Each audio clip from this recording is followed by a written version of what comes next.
প্রিয় দর্শক কেমন আছেন? আশা করি ভালো আছেন। প্রিয় দর্শক, পদত্যাগ দাবি বিষয়ে যা বললেন স্বরাষ্ট্র উপদেষ্টা, চলুন বিস্তারিত জেনে নিই।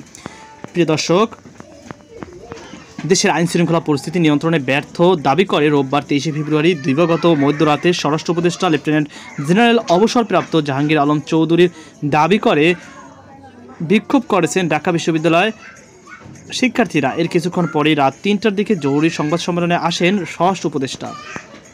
এ সময় তার পদত্যাগের দাবির বিষয়টি তুলে ধরে সাংবাদিকদের করা এক প্রশ্নের জবাবে উপদেষ্টা বলেন, আমার পদত্যাগ দাবি তো আজই প্রথম না।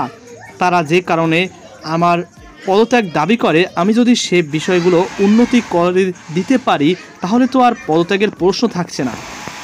রাজধানীর বারিধারায় নিজ বাসভবনে ডাকা এই জরুরি সংবাদ সম্মেলনে স্বরাষ্ট্র উপদেষ্টা আরও জানান, যারা তার পদত্যাগ চাইছেন তারা মূলত চাইছেন আইন শৃঙ্খলা পরিস্থিতির উন্নতি। তিনি বলেন, আইন শৃঙ্খলা পরিস্থিতি যেন উন্নতি হয় এই ব্যবস্থা আমি করছি। আইন শৃঙ্খলা পরিস্থিতি আগের থেকে অনেক উন্নতি হয়েছে এবং এটা আরও উন্নতি হতে থাকবে। তো প্রিয় দর্শক, এমনই একটি বক্তব্য তিনি দেন। যাই হোক, এই বিষয়ে আপনার কি মতামত অবশ্যই কমেন্টে জানাবেন। তো আপনি কি একমত যে স্বরাষ্ট্র উপদেষ্টা তার পদত্যাগের? অবশ্যই কমেন্টে জানিয়ে দেবেন। সকল বার্তা আজকে পর্যন্ত, আল্লাহ হাফেজ।